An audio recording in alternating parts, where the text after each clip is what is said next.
Hey everybody. So I am so sorry that I'm having such a hard time getting things together to upload these videos. I have been having so many issues with my phone. Like it keeps doing this weird thing where it just restarts.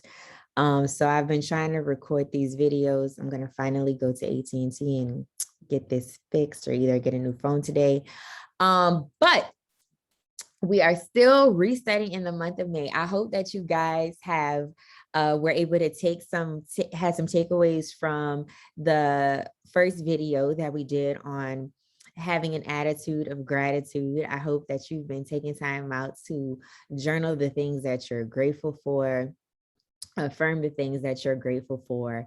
And today I'm going to be giving you 5 tips to relax and to stay focused. I don't know if you guys even know or not, but I am in the process myself of transitioning into, well, I can't even say transitioning into entrepreneurship because you are what you are, what you are. And I think even by nature, even when I worked for someone else, I've always been an entrepreneur. So there's that. I'm an entrepreneur now. And it has been quite the transition into doing this. And by nature, I am a creative person. So it's like I get an idea and then my mind goes into a million different places and I'm researching a million different things at the same time. And before you know it, something else takes my attention. And then I'm all into doing whatever that is and looking things up and everything. And I've noticed even within myself, there are things that I have to like constantly make sure are in place so that I'm able to kind of stay focused on whatever my goal is, because I get easily distracted. And I know that I'm not the only one. So, number one, the first tip I have about staying focused and relaxed is to meditate. Go figure. Meditation is one of those things, and I'm sure there are going to be all kind of people that watch this, but especially in the Black community, that it is just, for me, it's just not talked about enough. I feel like sometimes in our community and in our culture, there's this stigma of the type of person that we think meditates, or we have this idea of how we think meditation should go.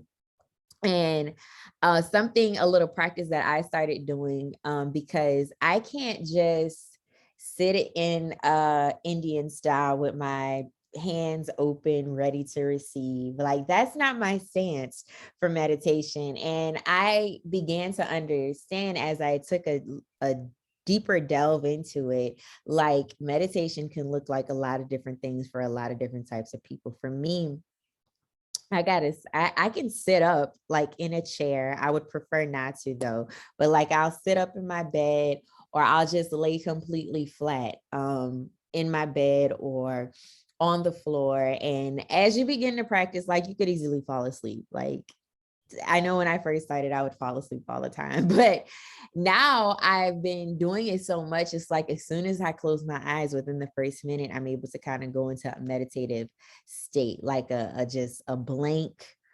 I'm not thinking about anything. I'm consciously aware of the sounds, like maybe the birds chirping outside or something like that, or the fan that's on, but I'm able to pretty much clear my thoughts. And it's been through that daily practice of just setting a 10-minute timer on my phone and practicing at getting better to kind of just disconnect from all of the thoughts, from all of the worry, from all of the whatever the racing thoughts in my mind.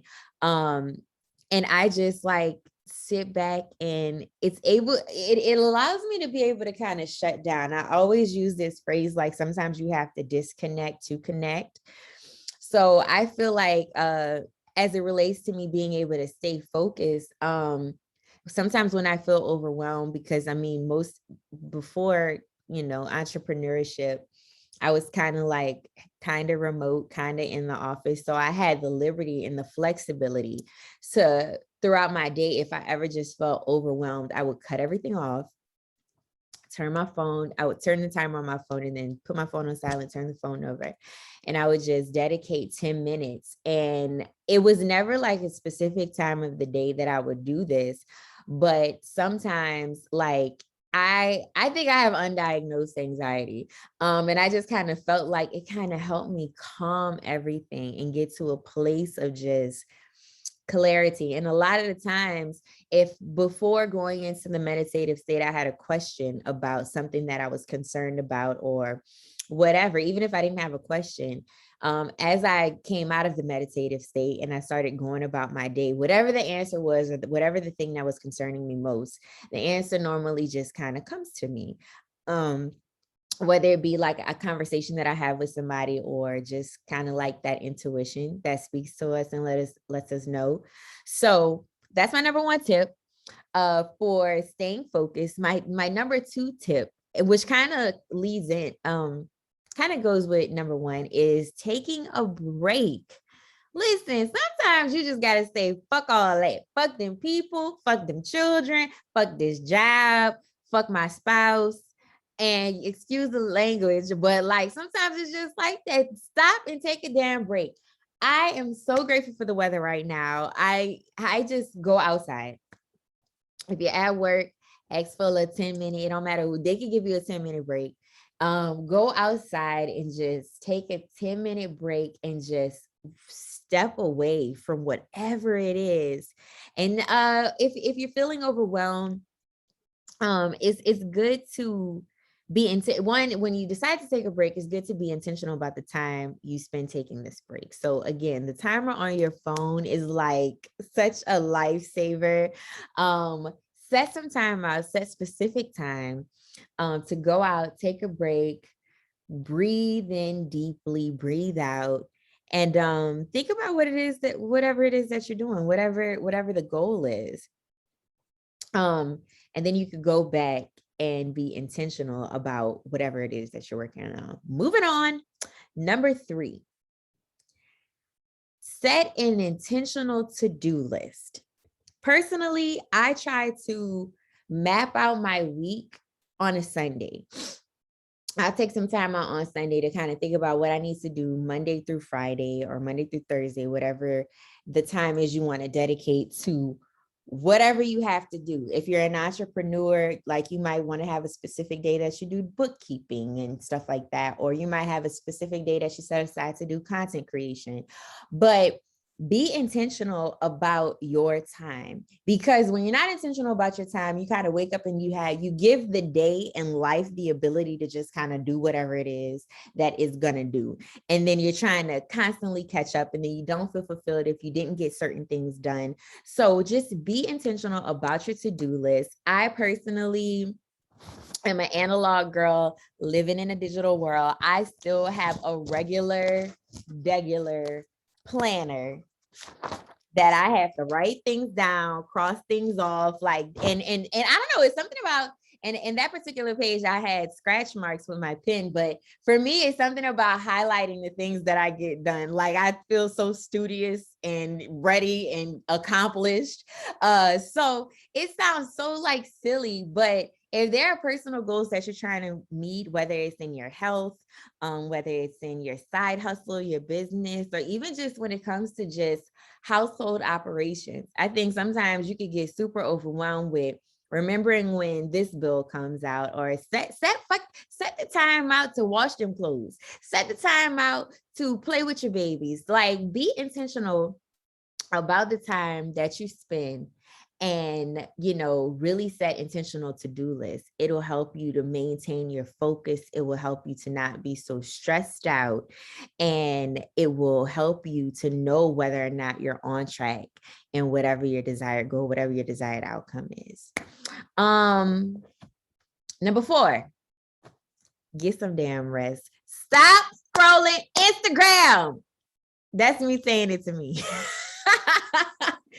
Stop scrolling Instagram before you go to bed. Get you a good night's rest. Some nights, listen, y'all, I get so caught up in doing things, and I personally too have to do a better job at being intentional about how I spend my time, especially now that it seems like it's really like this illusion that I have more time than I actually have.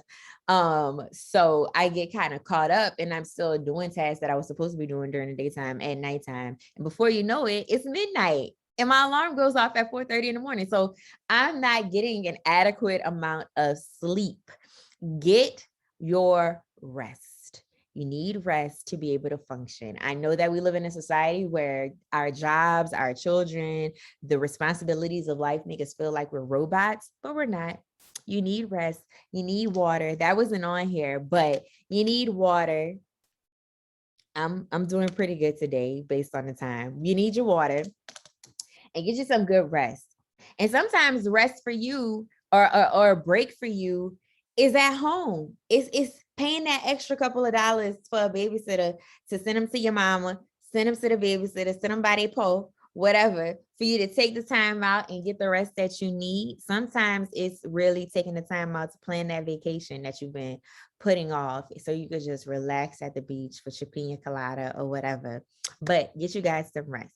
All right. And last but not least, number 5, create your space.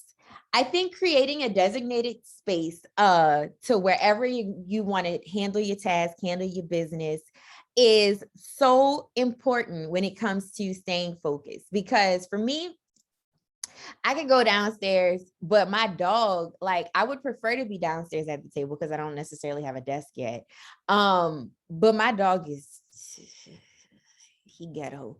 And he just requires a lot of time and attention anytime somebody's in a room with him, and it just triggers my focus so bad. So I get in here, I get in my bed. Sometimes it's in my bed, but I make sure like I have my little back thing. I don't have it right now, but I got this little spine deck from from Instagram, but it allows me to like sit up straight in my bed, and I have all of the things that I need, my water, my snacks. I get everything together, and this is where I sit. I have great sunlight. It's quiet up here, keeps me focused. But if you are taking time out, let's say you have a full-time job, you want to dedicate your time to your side hustle, your craft, your gift, you've got to set that space in your home or wherever you're at and make sure that it's clean. Make sure you have all of the things that you need, your sticky notes, everything. And, set the vibe. If you like to listen to like trap music or whatever while you get your shit done, do that. If you like to listen to your little praise and worship music or whatever while you get your shit done, do that. But create a safe space, a clear space, so the ideas could just flow, so you can get into the groove of things, and it will definitely help you to stay productive and stay focused on whatever your goal is. So those are my 5 tips to keep you relaxed and focused for the month of May. I hope that you all are able to take something from it. Even if they're all things that I hope that it is a gentle reminder that you are worthy of all of these things to help you to be full of life and functioning. And thank you so much for watching. And I'll be back with you with another video because I'll be filming them from my bed since my phone is messed up. Anyway, y'all enjoy your day, and I'll talk to you soon.